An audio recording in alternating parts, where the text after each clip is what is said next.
Every time people see something big on screen, they always say it's overacting. I think that's bull. It's not. There's some big moments in life. Sorry, there are. Hi, I'm Viola Davis, and I'll be looking at a few scenes from my career.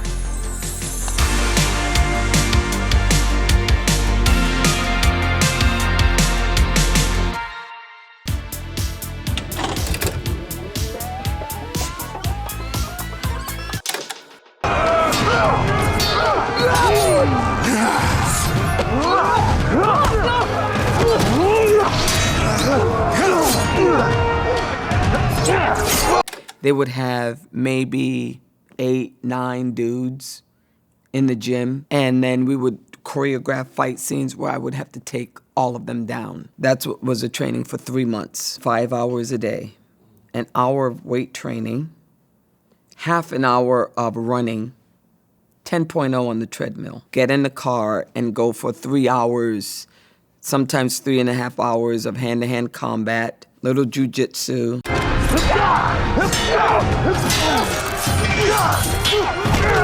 I felt like I created a body that wasn't just a sort of amalgamation of male desirability, but a body that was fit to take care of myself. It gave me a confidence. Let me tell you something, the leather sort of shield that I wore in the movie. Now, I don't walk around like that in my life. I've never walked around, and I'm 57 years old in this. And then my stomach out and all of that. I walked with confidence on that set. And not because I felt like I look good. I felt the confidence of strength. It never occurred to me as a girl that I could be strong until I did this movie. There is a narrative with women that in order to be feminine, in order to be women, you sort of have to be a little weak. And I was in this world where it was about being capable, being a warrior. It awakened autonomy and agency.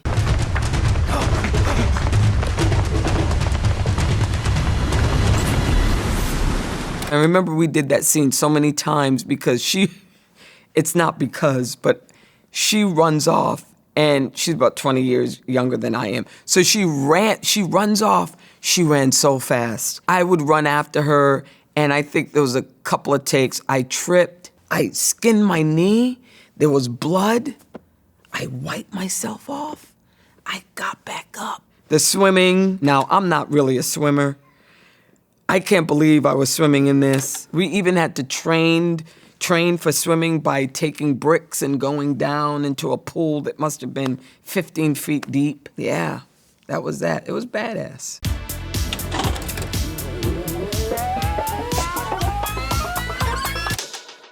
I am concerned about the relationship between Father Flynn and your son. You don't say concern. What do you mean concern? That it may not be right. Mrs. Mueller was this woman, of course, who has a son in Catholic school, black, and he could be gay. This priest has taken a liking to him and has become his mentor. I mean, there's nothing so far-fetched with that it seems like it's not realistic. I didn't understand why she would leave him there. Because I didn't understand this character is why I wrote a 100-page biography. And I remember I kept writing and writing and writing, and that's what you do as an actor. That's what they say, you can't arm yourself with enough information. So I kept writing and writing and writing until someone said, maybe she didn't have a choice. And it was like, what if she's in a situation at home? Maybe it's a little abusive. She's a woman in 1964. She has no other means to protect her son. And then all of a sudden I understood her. That if this is the only place where my son could survive, then why not keep him exactly where he is with a man who at least loves him? So it took me 100 pages to find that little small truth. This man is in my school. Well, he's got to be somewhere. Maybe he's doing some good too. After the boy. Or maybe some of them boys want to get caught. Listen, I was terrified working with Meryl Streep. I mean, I know she would hate hearing me say that. She is not that human being or actor at all. But I said, I got to step up. And we shot this in 2 weeks. This one scene that takes, 8 minutes, and then we actually reshot it again for another week. That also is what motivated 100 pages, because I said, if she's great, I gotta be just as good, because she's not gonna make me look bad.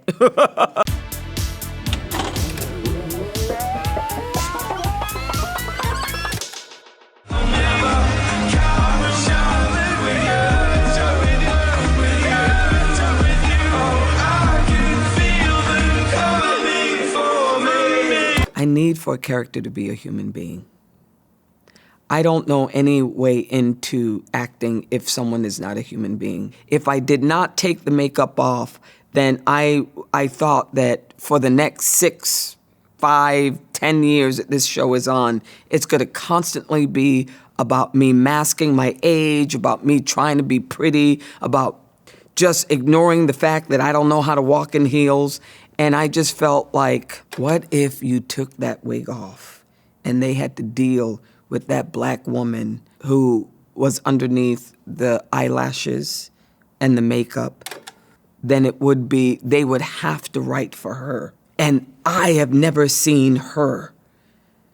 And to a certain extent, I think that's a huge reason why I've never seen myself. Miss Tyson said that when she was the first black woman on network TV, she said she would get a boatload, and she kept saying that word, boatload of mail, every single week from black people saying, how dare you do that? Why did you have them, use your natural hair? I mean, the shame of blackness came from us. That is why people lean into art. It's truth. It's seeing yourself. It's feeling less alone.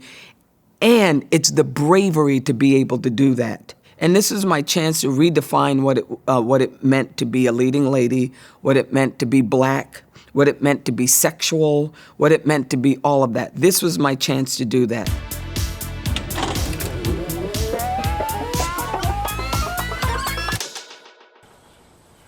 It's not easy for me to admit that I've been standing in the same place for 18 years. Well, I've been standing with you. I've been right here with you, Troy. I got a life, too. I gave 18 years of my life to stand in the same spot as you. What I remember about Denzel is him giving me permission to go there. The problem I had with this at first was, I said, it's such because it's a rant. It's a huge, long monologue. And she is definitely, her whole life has been, ripped away from her. So I was like, it's too big for the screen. And he was like, oh, okay, let's do it. And then I think we did this, by the way, I forgot, over a dozen times. So I did it, and he was like, it's not too big to me. I took all my feelings, my wants and needs and dreams, and I buried them inside you. I planted a seed and watched and prayed over. I planted myself inside you and waited to bloom. For film, everything is small, the camera's right there, whatever. But there are some moments in life that if you saw them, they're big moments. What this moment was one of those moments where a woman was literally like a feral dog who literally was getting her life ripped from underneath her. It was not a tiny movie moment. It was likened to a Greek tragedy. Every time people see something big on screen, they always say it's overacting. I think that's bull. It's not. There's some big moments in life. Sorry, there are. He is the best actor's director, by the way, that's out there.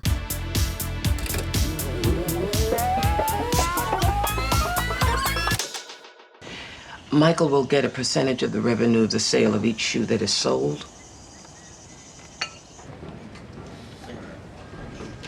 I'm sorry? Not all Nike shoes, just the ones with his name on them. Phone scenes are horrific. They're absolutely horrific. I'm just talking, I'm not thinking about anything else. This phone scene had a whole arc to it, and I don't think that I would have gotten this if Matt were not on the phone. When someone is talking on the phone and everything they're saying is bullshit to you.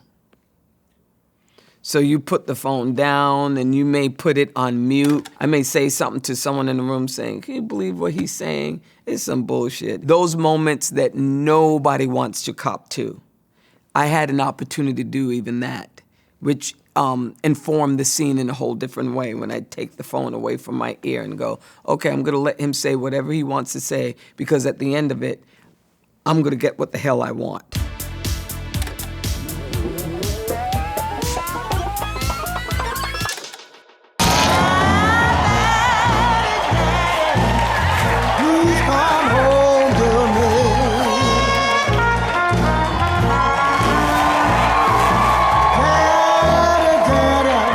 This scene, it was the most frightening of it all because it was a performance within a performance.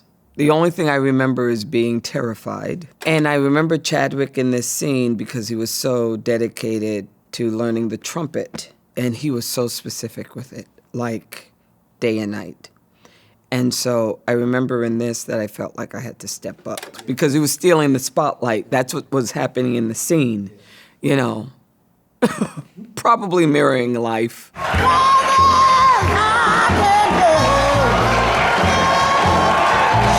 Very little information about her, like a lot of black people from this time period. She's described as having a mouthful of gold teeth.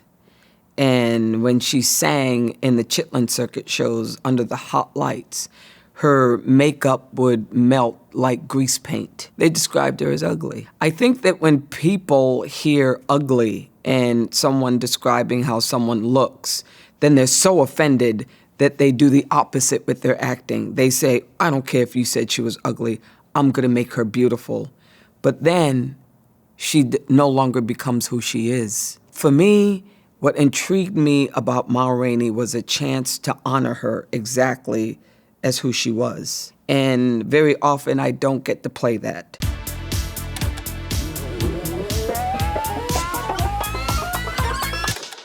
Look like they're guarding the doors more than us. How ridiculous. It's just ridiculous. Our men should be bagging down those doors by now. What about the cat team?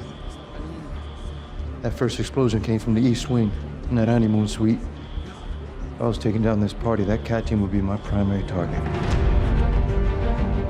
I like this scene because I like it when you don't see something coming. This scene starts, she's at the G20 summit. The whole thing is she wants other leaders to be on board with this together plan. She is being the negotiator. She is the leader of the free world, basically. And then this happens. And I remember even shooting this scene where I was like, oh my God. Because I'm in the red dress, everything is happening. All of a sudden, I get to play the president who is challenged with this whole other area of having to step up as a leader. Some of these scenes we choreograph a week before, a day before. I think the most challenging choreography was the elevator scene. That elevator scene was hard only because it was in close confines. It was, you know, falling down the elevator shaft, and I love fight scenes. 6-year-old Viola loves fight scenes. 6-year-old Viola always wanted to beat up the boys. I'm not gonna lie. I mean, if you read my book, I was a mischievous kid, and I'm being nice.